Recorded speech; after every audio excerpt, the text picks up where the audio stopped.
तुरंत प्रभाव से बर्खास्त किया जाए। कहां से लेके आए आप ये बात? जो वो बात बोल रहा है कि सांगा गद्दार था या सांगा की औलादें गद्दार है। सांगा ने किसके साथ गद्दारी की उसको पता ही नहीं है। खातोनी का युद्ध 1517 के अंदर हुआ था, जिसमें इब्राहिम लोदी को 6 से 7 घंटे के अंदर धूल चटा के और दिल्ली का शासन हासिल किया था सांगा ने।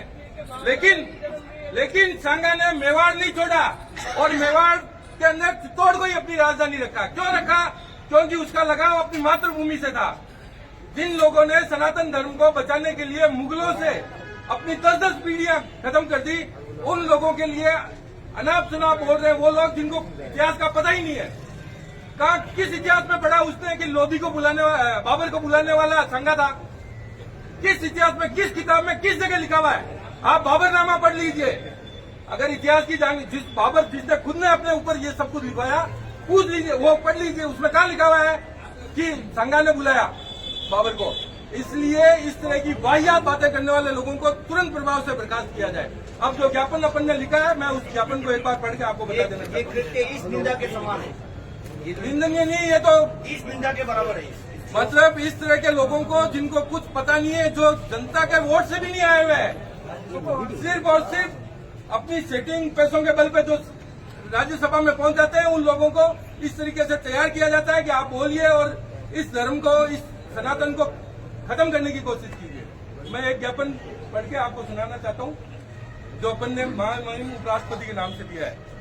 श्रीमान महामहिम उपराष्ट्रपति, भारत सरकार, नई दिल्ली मार्फत जिला कलेक्टर, अपन कलेक्टर साहब के माध्यम से ये ज्ञापन देना चाह रहे हैं। राज्यसभा में राणा सांगा पर आपत्तिजनक टिप्पणी करने वाले श्री रामजी लाल सुमन की सदस्यता रद्द करने बाबत और तुरंत प्रभाव से बर्खास्त करने हेतु महोदय जी, उपरोक्त विषय अंतर्गत निवेदन है कि दिनांक 22 मार्च 2025 को समाजवादी पार्टी के सांसद रामजी लाल सुमन द्वारा राज्यसभा में की गई टिप्पणी अत्यंत आपत्तिजनक और ऐतिहासिक तथ्यों के विपरीत थी। उन्होंने राणा सांगा को, जो भारतीय इतिहास के महान योद्धा और स्वतंत्रता के प्रतीक है, को गद्दार कहकर न केवल उनके सम्मान को ठेस पहुंचाई है, बल्कि करोड़ों भारतीयों की भावनाओं को भी आहत किया है। इतिहास के अनुसार बाबर को भारत में बुलाने का कार्य दौलत खान, जो कि पंजाब का राज्यपाल था, राणा सांगा ने इब्राहिम लोदी को खातौली की लड़ाई में 1517 ईस्वी में हराया था तथा बयाना के युद्ध में बाबर को भी परास्त कर खानवा का युद्ध जो था उसके अंदर बाबर को भी इन्होंने परास्त किया था, जिसका साक्ष्य स्वयं बाबर के द्वारा अपनी जीवनी बाबरनामा में अंकित है। अपने पूरे जीवन काल में भारत की स्वतंत्रता के लिए संघर्ष किया और विदेशी आक्रमणकारियों के खिलाफ वीरता का प्रदर्शन किया। ऐसे में रामजी लाल सुमन द्वारा की गई आपत्तिजनक टिप्पणी पूरी तरह से अस्वीकार्य है और उसके पद की गरिमा के विपरीत है। माननीय महोदय, समस्त राजपूत समाज, सर्व समाज, छत्तीस कौम, सनातन धर्म। रामजी लाल सुमन के हालिया बयान को लेकर आज शहर में जमकर विरोध प्रदर्शन हुआ। प्रदर्शनकारियों ने सुमन द्वारा महान योद्धा राणा सांगा को कथित तौर पर गद्दार कहे जाने पर तीव्र आक्रोश व्यक्त किया। सुबह से ही बड़ी संख्या में लोग शहर के मुख्य चौराहे पर एकत्रित होने लगे। हाथों में राणा सांगा के चित्र और विरोध नारे लिखी तख्तियां लिए प्रदर्शनकारियों ने रामजी लाल सुमन के खिलाफ जमकर नारेबाजी की। उनका कहना था कि राणा सांगा एक महान देशभक्त और शूरवीर थे, जिन्होंने विदेशी आक्रमणकारियों के खिलाफ बहादुरी से लड़ाई लड़ी। उन्हें गद्दार कहना इतिहास का अपमान है और ये बर्दाश्त नहीं किया जाएगा।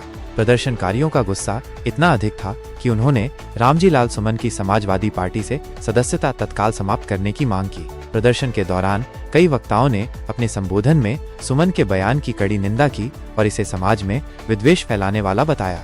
इसके बाद प्रदर्शनकारी एक रैली के रूप में जिला कलेक्ट्रेट पहुंचे, जहां उन्होंने जिला कलेक्टर को एक ज्ञापन सौंपा। ज्ञापन में मांग की गई है कि प्रशासन रामजी लाल सुमन के इस आपत्तिजनक बयान पर संज्ञान ले और उनके खिलाफ उचित कार्रवाई करे। साथ ही ज्ञापन में ये भी कहा गया कि इस तरह के बयानों से समाज में गलत संदेश जाता है और ऐतिहासिक नायकों का अपमान होता है। जिला कलेक्टर ने प्रदर्शनकारियों को आश्वासन दिया कि उनके ज्ञापन को उच्च अधिकारियों तक पहुंचाया जाएगा और मामले की गंभीरता से जांच की जाएगी। इस घटना ने क्षेत्र की राजनीतिक गलियारों में भी हलचल पैदा कर दी है। विभिन्न सामाजिक और राजनीतिक संगठनों ने रामजी लाल सुमन के बयान की निंदा की है और उनसे सार्वजनिक रूप से माफी मांगने की मांग की है। फिलहाल यह देखना महत्वपूर्ण होगा कि इस पूरे मामले में आगे क्या कार्रवाई होती है।